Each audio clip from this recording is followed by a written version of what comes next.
سنگم کا وہ آدم خور چیتا بھی شکاری چیتوں کے قبیلے سے تعلق رکھتا تھا۔ اب میری سمجھ میں آیا کہ اب تک کوئی شکاری آدم خور کو کیوں شکار نہ کر پایا۔ عام چیتے کو زیر کرنا تو جان جوکھوں کا کام ہے، مگر ایک شکاری چیتے کے خلاف نمبر آزما ہونا بالکل ایسا ہے جیسے انسان خودکشی کرنے نکل کھڑا ہو۔ میرا ذہن انہی بھربھریوں میں بھٹک رہا تھا کہ صبح ہو گئی۔ اجالا پھیلتے ہی راجو بھی مجھے ڈھونڈتے ہوئے وہاں آ گیا۔ ساری رات آنکھوں میں گانٹ دینے کے باوجود اس کا چیتے سے آمنا سامنا نہیں ہوا تھا۔ جب اسے میرے ساتھ پیش آنے والے واقعے اور چیتے کی حقیقت کا علم ہوا تو وہ بھی ہراساں نظر آنے لگا۔ آپ کی قسمت اچھی ہے صاحب کہ زندہ بچ گئے، وہ خوفزدہ لہجے میں گویا ہوا۔ ہاں راجو، میں نے ہنگارہ بھر کر جواب دیا، مگر افسوس کہ اس آدم خور چیتے کی قسمت مجھ سے بھی زیادہ اچھی ہے۔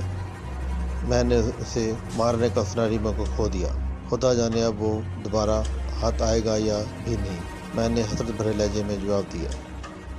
ہم دل گزشتہ واپس گاؤں پہنچے، مگر ہم نے اپنی ناکامی کی خبر گاؤں والوں کو نہیں سنائی، ورنہ وہ بھی خوفزدہ ہو جاتے۔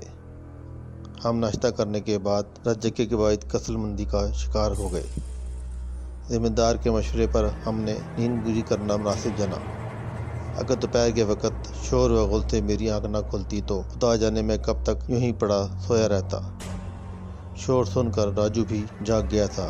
ہم نے باہر نکل کر دیکھا تو لوگوں کا جمع غفیر جمع تھا جو آہوازاری کر رہے تھے۔ پتہ چلا کہ چیتا ابھی ایک 6 سالہ بچے کو اٹھا کر لے گیا ہے، مگر کسی کو خبر نہ تھی کہ وہ کس طرف گیا ہے۔ ہم دونوں فوراً جائے وقوع پہنچے، جہاں بچے کے والدین گریہ زاری کر رہے تھے۔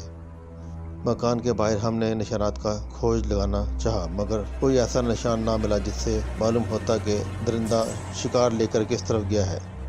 دراصل وقوع کے بعد وہاں کئی لوگ جمع ہو گئے۔ نتیجہ یہ نکلا کہ ان کے قدموں سے چیتے کے نقوش مٹ گئے۔ میں نے لوگوں کو تاکید کی کہ ہمارے علاوہ کوئی گاؤں کی حدود سے باہر نہ جائے، اور پھر میں راجو کو ساتھ لے کر گاؤں کے گرد چکر لگانے لگا کہ شاید کہیں نشانات کا سراغ مل جائے۔ ہم گھومتے ہوئے گاؤں کے مغربی سے پہنچے تو زمین پر گھسیٹے جانے کے واضح نشانات نظر آئے۔ کچھ دور چل کر وہ نشانات غائب ہو گئے اور فقط چیتے کے نقوش پا رہ گئے۔ وہاں سے چیتے نے یقیناً اپنا شکار پیٹھ پر لاد لیا تھا۔ ان نشانات اور خون کے قطروں کا رخ اسی جنگل کی طرف تھا جہاں ہم نے گزشتہ روز چیتے کی جستجو کی تھی۔ جو ہم آگے بڑھے، بچے کے کپڑوں کے چتھڑے اور ایسے ہی دوسرے نشانات ملنے لگے۔ جنگل کے باہر پیپل کا ایک خاصا پھیلا ہوا پرانا درخت تھا۔ جیسے ہی ہم نے اس درخت کو پیچھے چھوڑا، نشانات یکدم غائب ہو گئے۔ اسی لمحے میری چھٹی حس چیخ کر نادیدہ خطرے کا اعلان کرنے لگی۔ میں نے راجو سے پیٹھ جوڑ کر چاروں طرف نظریں دوڑائیں، مگر وہاں کوئی ایسی جگہ نہیں تھی جہاں آدم خور چھپ سکتا ہو۔ معمولاً میرا دھیان اس درخت کی طرف گیا۔ اب جو میں نے نظریں اٹھائیں تو میرے نگاہیں درخت کے اس حصے پر جم کر رہ گئیں جہاں شاخوں میں سے بچے کا ایک خون آلودہ ہاتھ جھانک رہا تھا۔ درخت بلندی پر جا کر خاصا پھیل گیا تھا اور وہاں کئی ایسی شاخیں تھیں جن پر چیتا بآسانی خود کو پتوں میں چھپا سکتا تھا۔ میں نے راجو کو خاموشی کا اشارہ کیا اور ہم دونوں الٹے قدموں درخت سے دور ہو گئے۔ ہماری نگاہیں اور رائفل کے دھانے درخت پر مرکوز تھے۔ 10 قدم دور ہم رک گئے۔ درخت کے آس پاس زمین میں نگاہیں دوڑانے کے بعد میرے ذہن میں خطرے کی گھنٹیاں بج اٹھیں۔ جناب، چیتا اسی درخت پر چھپا بیٹھا ہے، راجو نے میرے کان میں سرگوشی کی، مگر میں کچھ اور ہی سوچ رہا تھا۔ نہیں راجو، اگر یہ عام آدم خور ہوتا تو شاید تمہاری بات درست ہوتی، مگر یہاں معاملہ دوسرا ہے۔ ہمارا پالا ایسے شاطر درندے سے پڑا ہے جسے شکار کی تربیت خود انسان نے دی ہے۔ راجو کبھی مجھے اور کبھی اس درخت کو دیکھتا ہے جس پر سے میں نے رائفل کا دھانا ہٹا لیا تھا۔ آپ کا مطلب ہے چیتا درخت پر نہیں ہے؟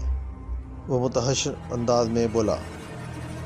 اس نے ہمیں دھوکہ دینے کے لیے لاش درخت پر چھپائی ہے، مگر یہ ثابت کیسے ہوگا؟ ایسے میں اسے میں نے درخت کی دامن میں نظر آنے والے پنجوں کے نشانات کی طرف اشارہ کرتے ہوئے کہا۔ اب راجو بھی اس طرف متوجہ ہو گیا۔ پنجوں کے نشانات جنگل کی سمت جا رہے تھے۔ راجو کے منہ سے ایک طویل سانس خارج ہو گئی۔ وہ ہمیں بھنجان دینا چاہتا ہے، میں نے کہا، تاکہ ہم اس سمر کا انتظار کریں کہ وہ کب اپنا شکار کھانے واپس آئے اور اس دوران وہ یہاں سے دور نکل جائے، لیکن میں ایسا نہیں ہونے دوں گا۔ یہ کہہ کر میں نے اسے اپنے پیچھے آنے کا اشارہ کیا اور جنگل کی سمت بڑھ گیا۔ چیتا ذرا گھوم کر مشرق کی سمت سے جنگل میں داخل ہوا تھا۔ جنگل نے اپنی پوری رنائی، دہشت اور پرشور آواز کے ساتھ ہمارا استقبال کیا۔ درخت ہوا کے جھونکوں سے ہل رہے تھے اور چاروں طرف عجیب بھیانک آوازیں گونج رہی تھیں۔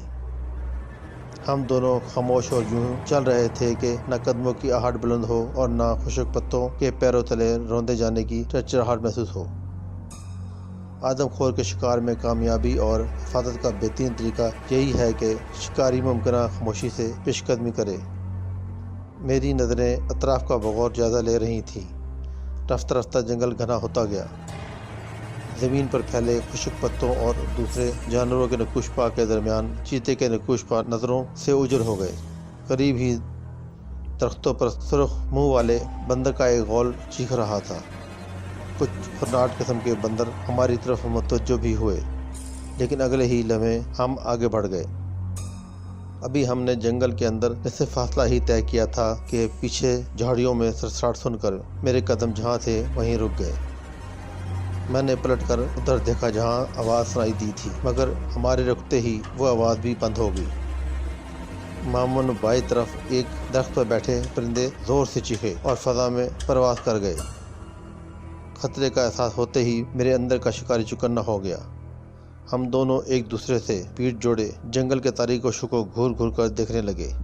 مجھے ایسے محسوس ہو رہا تھا جیسے کہیں کسی گوشے میں چھپا بیٹھا کوئی ہماری حرکات و سکنات کا جائزہ لے رہا ہے۔